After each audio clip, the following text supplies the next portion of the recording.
अध्याय 8 मनोविज्ञान और जीवन के भाग 1 का अध्ययन करेंगे। इस भाग में हम मानव पर्यावरण संबंध को समझेंगे, मानव व्यवहार पर पर्यावरण के प्रभाव को जानेंगे और पर्यावरण पर मानव प्रभाव को समझेंगे। शुरुआत में हम कुछ प्रश्न अपने से पूछकर देख सकते हैं। क्या हमारा पर्यावरण से कोई रिश्ता है या कोई रिश्ता नहीं है? और यदि कोई रिश्ता, कोई नाता है तो वो किस सीमा तक है और किस तरह का है? कुछ और प्रश्न मैं आपके सामने रखता हूं। क्या जीवन गुणवत्ता को बढ़ाने के नाम पर हम अपने पर्यावरण को नुकसान पहुंचा रहे हैं? यदि हाँ, तो क्या पर्यावरण को हानि करके जीवन गुणवत्ता को भी खतरे में नहीं डाल रहे हैं हम? ऐसे प्रश्नों के बारे में सोचकर थोड़ी उलझन तो होती है। मनोविज्ञान की शाखा पर्यावरण मनोविज्ञान में इसी तरह के मुद्दों पर अध्ययन किया जाता है। इस शाखा में मानव और पर्यावरण की अंतःक्रिया के विभिन्न पहलुओं को समझा जाता है। अध्ययन में प्राकृतिक पर्यावरण तथा निर्मित पर्यावरण, प्राकृतिक पर्यावरण जैसा कि नाम से ही स्पष्ट है, ऐसा पर्यावरण जिसमें मनुष्य का हस्तक्षेप नहीं था। हमारी नदियाँ, हमारे पर्वत, हमारे वन, ये प्राकृतिक पर्यावरण हैं। तथा निर्मित पर्यावरण जो कि मनुष्य ने निर्मित किए हैं, सड़क है, मकान है, पुल हैं और कई तरह की इमारतें हैं। तो इनमें प्राकृतिक पर्यावरण और निर्मित पर्यावरण में भेद किया जाता है। पर्यावरण के संदर्भ में पर्यावरण अभिकल्प का संप्रत्यय भी सम्मिलित होता है। अभिकल्प में मनोवैज्ञानिक लक्षण शामिल होते हैं, जैसे कि वास्तुविद, नगर योजनाकार और सिविल अभियंता। इनके कार्यों में मनुष्य की सृजनात्मकता की अभिव्यक्ति होती है। बांध आदि के निर्माण में प्राकृतिक पर्यावरण पर नियंत्रण का भाव मनुष्य को आता है। निर्मित पर्यावरण की संरचनाओं से सामाजिक अंतःक्रियाओं पर भी प्रभाव होता है, जैसे कि घरों के बीच की दूरी। कुछ घर यदि पास पास हैं या फिर घरों के बीच में अधिक दूरी है, कार्यालय में बैठक व्यवस्था आदि। चलिए इस चर्चा को आगे बढ़ाते हैं और मानव पर्यावरण संबंध को समझने का प्रयास करते हैं। स्टोकोल्स ने 1990 में 3 उपागमों का वर्णन किया, जिसमें मानव पर्यावरण संबंध का विवरण प्रस्तुत किया गया। पहला परिप्रेक्ष्य है अल्पतमवादी परिप्रेक्ष्य। इस परिप्रेक्ष्य में यह माना जाता है कि भौतिक पर्यावरण और मनुष्य का अस्तित्व ये 2 समांतर घटक हैं और पर्यावरण मानव पर या मानव पर्यावरण पर न्यूनतम प्रभाव डालते हैं। दूसरा परिप्रेक्ष्य है नैमित्तिक परिप्रेक्ष्य।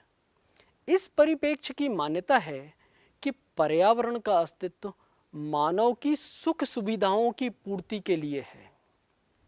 पर्यावरण पर मनुष्य की दखलंदाजी, जंगलों का सफाया, नदियों पर बांध, प्राकृतिक संसाधनों का अविवेकपूर्ण दोहन इसी परिप्रेक्ष्य के उदाहरण हैं।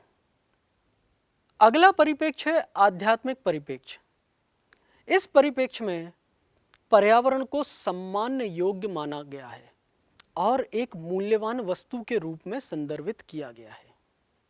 मनुष्य पर्यावरण और अपने बीच की परस्पर निर्भरता को समझता है और सह अस्तित्व में विश्वास रखता है।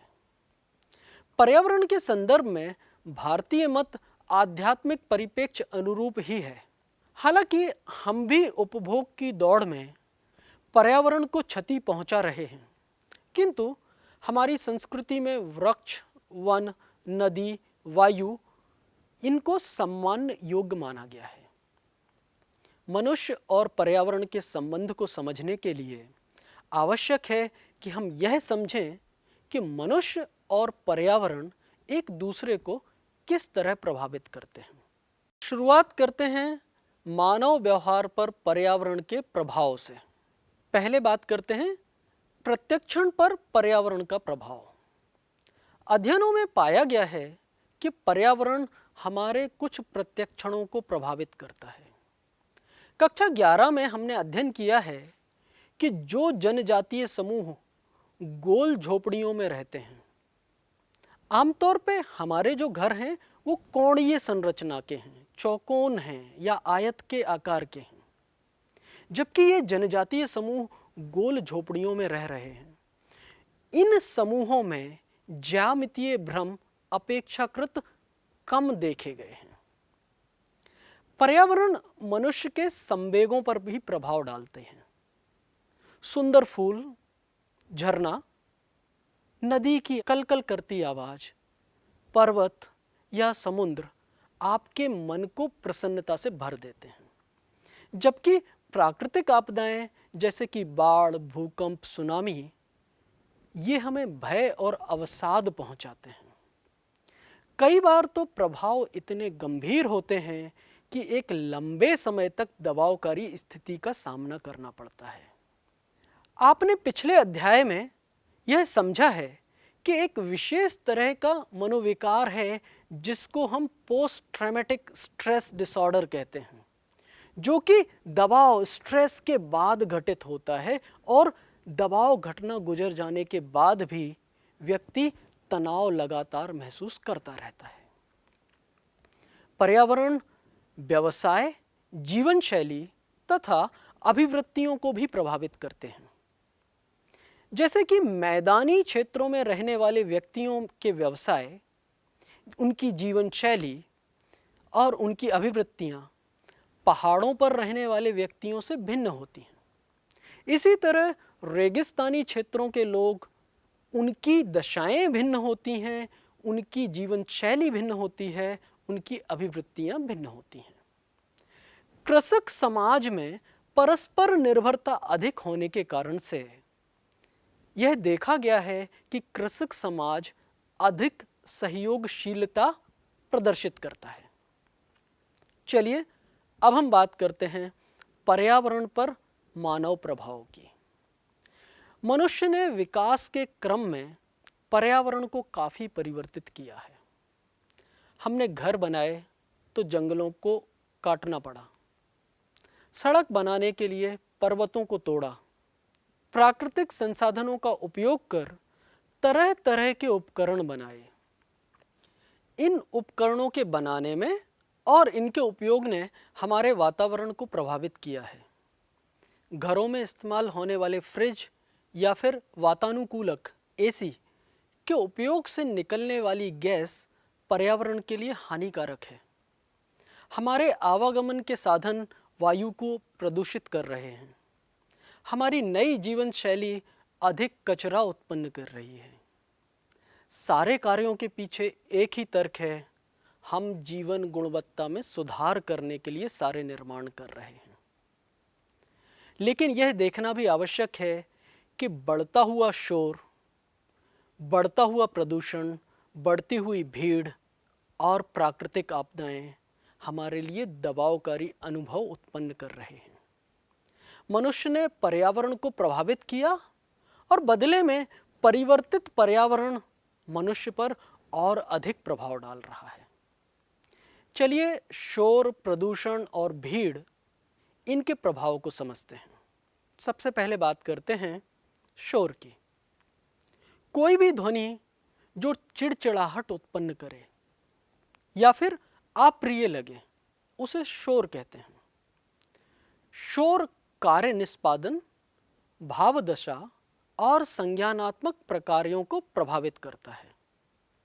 शोर के कारण एकाग्रता में कमी से न सिर्फ कार्य प्रभावित होते हैं, बल्कि शोर के भावनात्मक प्रभाव भी होते हैं। कार्य निष्पादन पर शोर के प्रभाव उसकी 3 विशेषताओं द्वारा निर्धारित होते हैं। पहली तीव्रता, दूसरा भविष्य कथनीयता और तीसरी नियंत्रणीयता। शोर पर किए गए अध्ययन बताते हैं कि शोर तीव्र हो या धीमा, सरल कार्यों के निष्पादन पर असर नहीं डालता। व्यक्ति शोर का आदी होकर अपने काम को करता रहता है। अत्यंत रुचिकर कार्य में संलग्नता में भी शोर प्रभाव नहीं डालता, क्योंकि आपका सारा ध्यान अपने रुचिकर कार्य को संपादित करने पर केंद्रित रहता है। जब शोर अचानक से आता है, उसमें भविष्य कथनीयता ना हो, तब शोर ज्यादा बाधा डालता है। इस तरह का शोर लगातार चलने वाले शोर की तुलना में अधिक बाधाकारी होता है। एकाग्रता वाले कार्य करते समय शोर में भविष्य कथनीयता और नियंत्रण का अभाव निष्पादन को घटा देता है। जब शोर सहन करना या उसका नियंत्रण व्यक्ति के पास हो तो त्रुटियां कम होती हैं। अनियंत्रणीय शोर मानसिक स्वास्थ्य को भी प्रभावित करता है। चलिए अब हम बात करते हैं प्रदूषण की। प्रदूषण के हमारे शरीर पर होने वाले नकारात्मक प्रभाव किसी से छिपे नहीं हैं, लेकिन प्रदूषण मानसिक स्वास्थ्य को भी प्रभावित करता है। जल, वायु, मृदा, इनके प्रदूषण तंत्रिका तंत्र को प्रभावित कर मानव व्यवहार और संवेग को प्रभावित करते हैं। नकारात्मक संवेगों को बढ़ाते हैं। व्यक्ति की कार्य कुशलता में कमी आती है और कार्य में रुचि कम होने लगती है। अध्ययनों में पाया गया है कि औद्योगिक क्षेत्रों में रहने वाले व्यक्तियों ने दुश्चिंता और तनाव के अनुभव को अधिक स्वीकार किया। वायु प्रदूषण के संदर्भ में भोपाल में 1984 में हुई गैस रिसाव त्रासदी एक प्रत्यक्ष उदाहरण है। इस त्रासदी में विषैली गैस के कारण बड़ी संख्या में लोगों की मृत्यु हुई और जीवित बचे लोगों पर भी इसके प्रभाव देखे गए। उनकी ध्यान क्षमता, उनकी स्मृति और उनकी जागरूकता में मुश्किलें आईं। हमारे घर या कार्यालयों में किए जाने वाले धूम्रपान से होने वाले प्रदूषण के भी नकारात्मक परिणाम पाए गए हैं। चलिए अब हम बात करते हैं भीड़ की। भीड़ का अर्थ सामान्य तौर पर इकट्ठे हुए अधिक लोगों से कुछ भिन्न है। भीड़ की स्थिति में व्यक्ति असुस्थ या असहज डिस्कंफर्ट महसूस करता है। निजता में कमी का आभास होता है। अपने आसपास के परिवेश के प्रति नकारात्मक दृष्टिकोण होता है। सामाजिक अंतःक्रिया पर नियंत्रण का अभाव होता है। अधिक घनत्व होना मात्र भीड़ कहलाने या असहज भाव के लिए पर्याप्त नहीं है। भीड़ पर किए गए शोध के नतीजे प्रदर्शित करते हैं कि भीड़ तथा अधिक घनत्व के कारण अपसामान्य व्यवहार और आक्रामकता उत्पन्न हो सकती है। भीड़ के कारण से कठिन कार्यों का निष्पादन कम हो जाता है। स्मृति व संवेगात्मक दशा में भी प्रतिकूल प्रभाव पड़ते हैं। अध्ययन में यह भी देखा गया है कि अधिक भीड़ वाले घरों में पले हुए बच्चों का शैक्षणिक निष्पादन कम पाया गया। अध्ययन में एक महत्वपूर्ण बात सामने आई कि सामाजिक अंतःक्रिया की प्रकृति यह निर्धारित करती है कि भीड़ के प्रति अनुक्रिया कैसी होगी। विवाह या किसी दूसरे समारोह में बहुत सारे लोग एकत्रित होते हैं, लेकिन यहाँ पर भीड़ वाली असहजता का आभास नहीं होता। इसके उलट इस तरह के समारोह में व्यक्ति सकारात्मक संवेग प्रदर्शित करते हैं। भीड़ के प्रति नकारात्मक प्रभाव प्रदर्शित करने में व्यक्तिगत भिन्नताएं देखी जाती हैं। कुछ लोग भीड़ से आसानी से सामंजस्य बना लेते हैं, जबकि कुछ लोगों को भीड़ में अधिक मुश्किल महसूस होती है। भीड़ में व्यक्तिगत भिन्नता समझने के लिए दो संप्रत्ययों की चर्चा की जाती है: भीड़ सहिष्णुता, क्राउडिंग टॉलरेंस, और दूसरा प्रतिस्पर्धा सहिष्णुता या कंपटीशन टॉलरेंस। भीड़ सहिष्णुता स्थिति में व्यक्ति मानसिक रूप से भीड़ से संयोजन बिठा लेते हैं।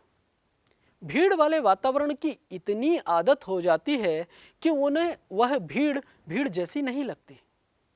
भीड़ स्थिति के कारण संसाधनों की प्रतिस्पर्धा महसूस हो सकती है, किंतु कुछ व्यक्ति इस प्रतिस्पर्धा में भी सहिष्णुता स्थापित कर लेते हैं। भौतिक स्थान जैसी मूलभूत आवश्यकता की कमी को भी यह सहना सीख लेते हैं। अध्ययनों में यह बात भी सामने आई है कि भीड़ के भाव का निर्णय करने में सांस्कृतिक विशेषताओं की भी भूमिका होती है। कोई वातावरण कम भीड़ वाला या ज़्यादा भीड़ वाला है, यह निर्णय देने में सांस्कृतिक विशेषताओं का प्रभाव होता है। कुछ समाजों में जहां समूह में रहने को ज़्यादा महत्व दिया जाता है, उन्हें आमतौर पर भीड़ का अनुभव कम होता है, जबकि एकाकी रहने वाले समाजों में मनुष्यों की संख्या बढ़ते ही भीड़ का अनुभव होने लगता है। भीड़ में व्यक्ति को व्यक्तिगत स्थान, पर्सनल स्पेस की कमी भी महसूस हो सकती है।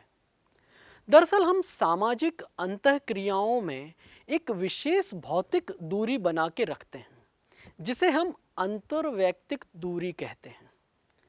एडवर्ड हॉल ने 4 प्रकार की अंतर्वैयक्तिक दूरियों का वर्णन किया है। पहली है अंतरंग दूरी, इंटीमेट डिस्टेंस। यह 18 इंच तक की दूरी है। इस तरह की दूरी में निजी बातचीत या घनिष्ठ मित्रों के बीच में आपसी बातचीत होती है। दूसरी दूरी व्यक्तिगत दूरी, 18 इंच से लेकर 4 फुट तक की दूरी को हमने व्यक्तिगत दूरी कहा है। इसके बाद है सामाजिक दूरी, 4 फुट से लेकर 10 फुट तक की दूरी। यह एक औपचारिक दूरी है जिसको सामाजिक दूरी कहा गया है। इसके बाद है सार्वजनिक दूरी, 10 फुट से अनंत तक इसका विस्तार हो सकता है। इसको हम सार्वजनिक सभाओं के रूप में भी देख सकते हैं। अंतर्वैयक्तिक दूरी को समझने के लिए एक गतिविधि करके देखते हैं। स्क्रीन पर दिख रहे 3 रेखा चित्र कुछ लोगों को दिखाइए। उनको बताइए कि X स्थान पर पहले से कोई व्यक्ति बैठा हुआ है, तो आप इस रेखा चित्र में किस स्थान पर बैठना चाहेंगे और उस स्थान को P से अंकित कर दें। अब इस गतिविधि को दूसरे रूप से करिए। मान लीजिए कि आ रेखा चित्र में बैठा व्यक्ति X आपका मित्र है और कैंटीन में बैठकर चाय पी रहा है, तो आप कहाँ बैठना पसंद करेंगे? बा रेखा चित्र में बैठे व्यक्ति X को आप ठीक से नहीं जानते, तब आप कहाँ बैठना चाहेंगे? रेखा चित्र सा में बैठा व्यक्ति आपका प्रतिस्पर्धी है, तो आप कहाँ बैठना चाहेंगे? अब व्यक्तियों के बैठने के स्थान की स्थिति बदल सकती है। बैठने की स्थिति से हम संबंधों का अंदाजा लगाते हैं। ध्यान देने वाली बात यह है कि दूरी स्वेच्छा से बनी दूरी होती है। बस या ट्रेन में जो भीड़ है और उस भीड़ के कारण आप पास पास हैं, इसको हम अंतरंग दूरी नहीं कह सकते हैं। इसके अतिरिक्त प्राकृतिक आपदाएं भी मनुष्य के मन और शरीर पर गंभीर प्रभाव डालती हैं। इन प्रभावों में हम बात करते हैं, कुछ शारीरिक प्रतिक्रियाएं हैं, कुछ सांवेगिक प्रतिक्रियाएं हैं, कुछ संज्ञानात्मक और सामाजिक प्रतिक्रियाएं हैं। आपदा के प्रभाव को हम कम कर सकते हैं। आपदा के प्रभाव को कम करने के लिए एक चेतावनी तंत्र का विकास कर सकते हैं। तुरंत सुरक्षा के कुछ उपाय हम प्रदान कर सकते हैं और मनोवैज्ञानिक उपचार की व्यवस्था की जा सकती है। यहाँ हम इस भाग का समापन करेंगे। इस भाग में हमने मानव पर्यावरण संबंध को समझा, मानव व्यवहार पर पर्यावरण के प्रभाव को जाना और पर्यावरण पर मानव प्रभाव को समझा। धन्यवाद।